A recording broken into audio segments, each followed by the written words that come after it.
My previous interim gig in Castle Rock, Colorado, had their own challenges. One thing they did really well was the democratizing of leading in the prayers of the people. Some people would get up and read what they had written, a paragraph or two.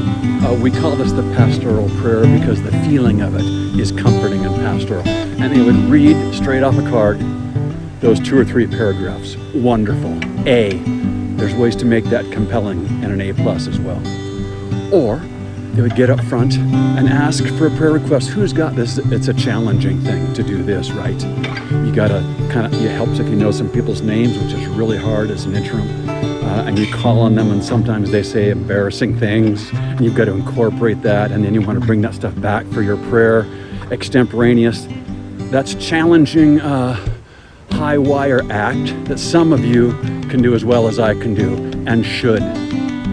It's precisely the spontaneity and the unpredictability of that kind of prayer time that makes it possibly feel like a centerpiece of the worship event, which it should feel like. Some of our higher liturgical friends just ask for a special intention, and all that the congregation offers is, for Jeff, and we all respond, hear our prayer. For Dawn, hear our prayer. For a job search, hear our prayer. All works. It'll feel high church to Chuck, but it's a great way to do prayer. Somebody watching this video is going to make it a habit of theirs as liturgist this next season or 3 to come up front at that point in the worship service after scripture and sermon and singing, and at 10:50 or whenever we get there is going to say, let's enter into an attitude of prayer. And they're going to look down and look at their iPhone or their watch or count to 30 and say, let's join in the Lord's Prayer. And I'm going to be rooting from the sidelines saying, that's a solid A. You bet. Some of us, there's folks who are going to say, breathe with me. Sit up in your chair. Take a moment to open up your hands on your lap. Listen for God's voice. Feel for God's Spirit. Let's spend a minute in silence. That would be so much better than Pastor Don leading the prayer. Some of us love printed prayers, very poetic, carefully crafted prayers. It's never been my forte. Doesn't mean that Chuck shouldn't hear that every now and then. And here's a prayer from the 15th century, or here's a prayer from last week that someone wrote.